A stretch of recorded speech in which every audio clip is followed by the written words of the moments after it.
Hello friends, I am Safira Gamit, subject Hindi, standard 6. Welcome to my online class. Hello बच्चों, कल हमने second part देखा था। उसका टाइटल क्या था? बुद्धि का सौदागर। उसमें स्टोरी क्या थी कि एक लड़का था, उसके मम्मी पापा नहीं थे और उसने क्या किया, एक दुकान खोली। उस लड़के ने उस दुकान पर क्या लिखा था कि यहाँ क्या मिलता है? बुद्धि मिलती है। बाद में एक धनी सेठ का मूर्ख लड़का आता है और क्या करता है, उसके पास से 1 रुपये में क्या लेकर जाता है? बुद्धि लेकर जाता है। और उसने 1 रुपये में जो बुद्धि ली उसमें क्या दिया था? उस बच्चे ने एक पर्ची दी थी। उसमें क्या लिखा था कि जहाँ 2 लोग झगड़ते हो वहाँ खड़े रहकर देखना बुद्धिमानी नहीं है। वो पर्ची लेकर किसके पास जाता है? अपने पापा के पास। पापा ने क्या किया, बहुत गुस्से होकर वो सौदागर की दुकान पर उस बच्चे को लेकर जाते हैं और उस सौदागर पर गुस्से होते हैं। तो सौदागर ने क्या कहा कि पैसा क्यों वापस करूं? माल दिया है, पैसा लिया है, लड़के ने कहा। तो सेठ ने क्या किया कि उसने बोला कि लो, ये कागज़ का फटा हुआ टुकड़ा मुझे नहीं चाहिए। तो लड़के ने क्या कहा, पर्ची नहीं, मेरी सीख वापस करो। क्योंकि उसने क्या लिखा था उस पर्ची पर? 2 मूर्ख लोग झगड़ते हो वहाँ खड़े रहकर देखना क्या नहीं है? बुद्धिमानी नहीं है, है ना। तो अगर पैसा वापस चाहिए तो आपका एक कागज़ पर लिख कर देना होगा कि आपका बेटा कभी भी मेरी सीख का प्रयोग नहीं करेगा। क्या लिख कर देना होगा वो पर्ची पर? कि आपका बेटा मेरी सीख का प्रयोग कभी नहीं करेगा। बात बन गई, दोनों पक्ष मान गए। सेठ ने कागज़ पर हस्ताक्षर कर दिए और अपना पैसा वापस लेकर प्रसन्न होकर गया। समय बीतता गया। उस प्रदेश के राजा की 2 रानियां थीं। एक दिन दोनों रानियों की दासियां बाजार गई। वहाँ उनका झगड़ा हो गया। बात हाथापाई तक पहुँच गई। लोग चुपचाप खड़े देख रहे थे। उन्हीं में से सेठ का बेटा भी था। वहाँ क्या हुआ कि बहुत दिनों के बाद क्या हुआ कि उस प्रदेश के राजा की कितनी रानियाँ थी? 2 रानियाँ थी। तो उनकी जो दासियाँ थी वो कहाँ गई थी? बाजार गई थी। और वहाँ क्या हुआ? झगड़ा हुआ। तो झगड़ा इतना डेंजर हुआ कि दोनों हाथापाई यानी मारामारी करने लगी। तो सब लोग वहाँ क्या कर रहे थे? चुपचाप देख रहे थे। तो वहाँ सेठ का वो मूर्ख लड़का भी वहाँ खड़ा। झगड़ा बढ़ता देख सारे लोग एक एक कर वहाँ से चले गए, मगर सेठ का लड़का करारनामे के अनुसार वहाँ से जा नहीं सकता था। वह अकेला ही खड़ा रह गया। बस फिर क्या था, दोनों दासियों ने उसे अपना गवाह बना लिया। झगड़े की बात राजा रानियों तक पहुँची। सेठ और उसका लड़का राज दरबार में लाए गए। दोनों रानियों ने लड़के से कहा कि वह उनके पक्ष में गवाही दे। सेठ और उनके बेटे के तो होश उड़ गए। वे सहायता के लिए बुद्धि के सौदागर के पास पहुँचे और बोले, हमें किसी तरह बचा लीजिए। क्या हुआ कि वो दोनों रानियों की जो दासियाँ थी उनमें क्या हुआ? झगड़ा हुआ। तो वहाँ कोई नहीं था, है ना, गवाह में। तो उसने क्या किया कि वो मूर्ख लड़के को गवाह बनाकर वो लेकर गए।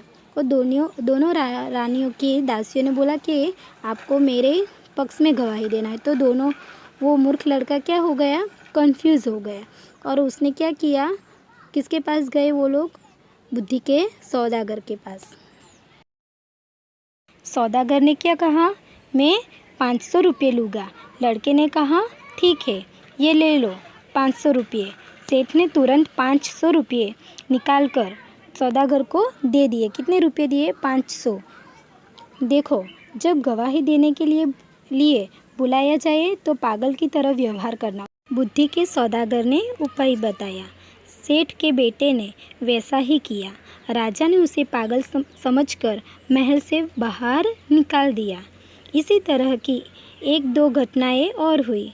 बुद्धि के सौदागर की चर्चा राजा के कानों में भी पड़ी।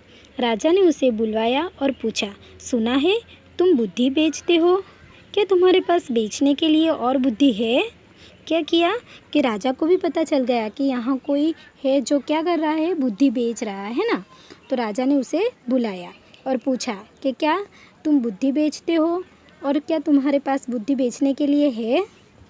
तो उसने क्या बताया, जी हजूर, आपके काम की तो बहुत है, लेकिन 1 लाख रुपये। सौदागर लड़के ने कुछ हिचकते हुए कहा।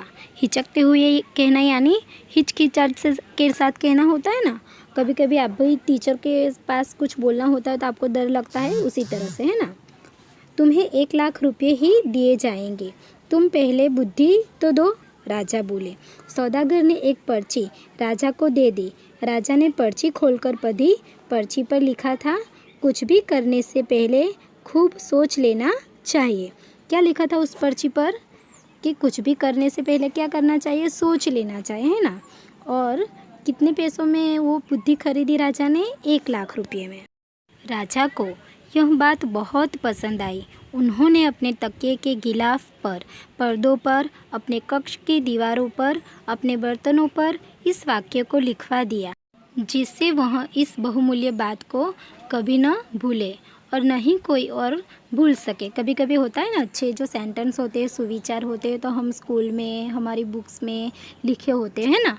उसी तरह से राजा ने भी क्या किया, अपने तकिए पर, पर्दों पर, अपने कक्ष में, अपनी दीवारों पर वो वाक्य को लिखवा दिया। उसी तरह से क्यों लिखवाया, क्योंकि वो वाक्य राजा को बहुत पसंद आ गया था। एक बार राजा बहुत बीमार पड़ गए। राजा के एक मंत्री ने वैद्य के साथ मिलकर षड्यंत्र रचा और उनकी दवाई में विष मिलाकर ले आया। क्या किया उसने, राजा को मार डालने के लिए क्या करा, एक षड्यंत्र रचा और उसकी दवा में क्या मिला दिया, विष यानी जहर मिला दिया। राजा ने दवा का प्याला अभी मुंह के पास रखा ही था कि उस पर खुदे शब्दों पर उनकी नज़र पड़ी। कुछ भी करने से पहले खूब सोच लेना चाहिए। राजा ने प्याला नीचे रखा और दवा को देखकर सोच में डूब गए कि यह दवा पीनी चाहिए या नहीं। वैद्य और मंत्री को लगा कि उनका भंडा फूट गया है। वे दोनों डर गए और राजा से क्षमा मांगने लगे। मगर राजा तो ये नहीं सोचते थे कि उसमें विष है या नहीं, वो तो सोच रहे थे कि कुछ भी करने से पहले खूब सोच लेना चाहिए। तो वो सोच रहे थे ये मैं पीऊँ या नहीं, है ना। तो वो उन लोगों को तो क्या लगा कि राजा को पता चल गया है। और मंत्री लोग बोलने लगे, महाराज हमें क्षमा कर दीजिए, हमसे बहुत बड़ी भूल हो गई। राजा ने तुरंत सिपाहियों को बुलवाकर दोनों को कारागार में डलवा दिया। बुद्धि के सौदागर को बुलवाकर इनाम में खूब सारा धन दिया और उसे अपना मंत्री बना लिया। तो बच्चों, इस लेसन से हमें क्या सीख मिलती है कि बुद्धि सारे वर्ल्ड में। तो बच्चों, इस कहानी से हमें क्या सीख मिलती है कि फर्स्ट, कुछ भी करने से पहले क्या करना चाहिए, खूब सोच लेना चाहिए। और जो बुद्धिमान होता है वो किसी भी तरह से पैसे कमा सकता है ना। तो हमें पैसों से भी बड़ी ताकत क्या है, बुद्धि है। जो हम बुद्धिमान हो गए तो कोई भी पोस्ट पर हम जा सकते हैं। जिस तरह से वो सामान्य लड़का एक मंत्री बन सकता है, उसी तरह से आप भी स्मार्ट बनोगे, बुद्धिमान बनोगे तो बहुत अच्छी पोस्ट पर जाओगे। तो बच्चों, आज का आपका होमवर्क है शब्दार्थ, मुहावरे और मौखिक स्टेशन के आंसर आपको अपनी हिंदी की नोटबुक में लिखना है। और आपका होमवर्क आपके व्हाट्सएप ग्रुप में PDF के स्वरूप में मिल जाएगा। Thank you.